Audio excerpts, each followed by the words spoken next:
Hi students, we are going to look at negative exponents as our next law today. So how is an expression with a negative exponent simplified? So again, I'm going to go ahead and show you with variables first, and then we'll look at some examples with numbers.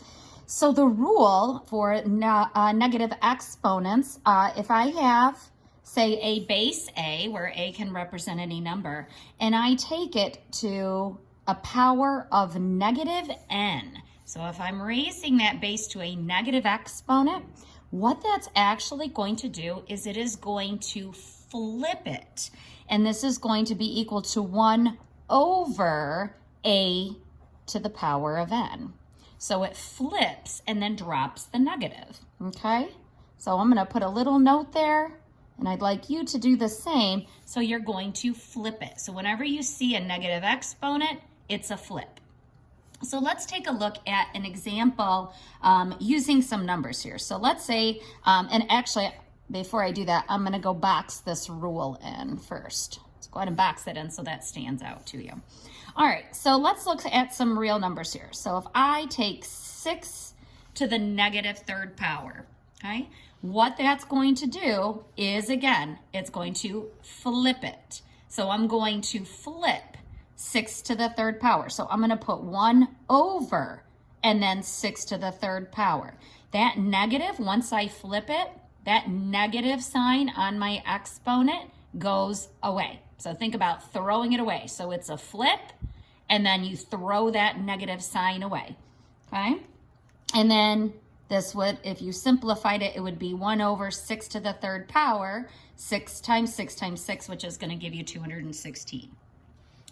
Okay, let's look at another example. What if I take 4 to the negative second power, right? Again, because I see that negative exponent, I'm automatically going to flip it. So I'm automatically flipping it. And then I drop the negative sign and put 4 squared in the denominator. So see that negative exponent, you automatically flip it. It moves to the denominator, and then that negative sign on the exponent drops off. So then this would be 1 over 4 times 4, which would give you 1 over 16. Okay? If you have a negative base, okay, again, I know my base is negative when I put it in parentheses. So there's those parentheses around that negative again. And then if I take it to the negative third power, again, I'm not looking at the negative here and knowing I have to flip it. It's when I have that negative exponent. Automatically means a flip. So automatically it's going to be 1 over. And then when I take this power and move it to the denominator, I'm dropping the negative off the exponent, but not off the base. So that base is still going to stay -2. I'm not dropping that negative, but I am dropping the negative off of the exponent.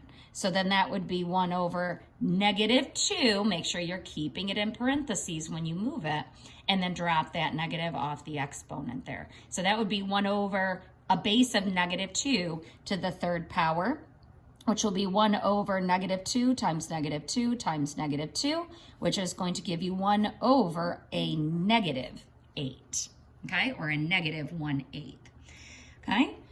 It also works the same in reverse. So let's say that I already have something that looks like this, 1 over -3 to the -4th power.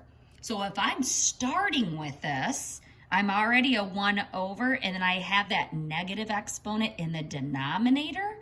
We're going to flip it the other way. So it's still a flip, but because that negative exponent is starting in the denominator, we're now going to flip it and put it in the numerator, okay? So we're going to flip that up. So, and then same thing, we're dropping that negative. So the base will stay the same. And then now I am dropping the negative off of the exponent. And then you can leave it like this, or you can go ahead and put it over a 1 if you want to. And then -3 to the 4th power, -3 times itself 4 times is going to give you a positive 81. Let's look at another one of those. Again, if I have 1 over, say, 2 to the -2nd power. Again, if you have the negative exponent in the denominator, then you are flipping it to put it in the numerator. So then we flip it. This becomes 2 to the positive second power. So anytime you're flipping it, you drop that negative off. So 2 squared, again, if you want to put it over 1, you can, but you don't have to. 2 squared is equal to 4.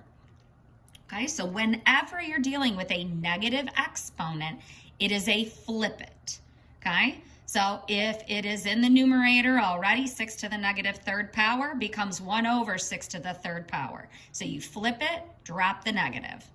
If the exponent is in the denominator already, then you're still flipping it, but now it becomes the numerator. So you're flipping it, and again, dropping the negative off of that exponent.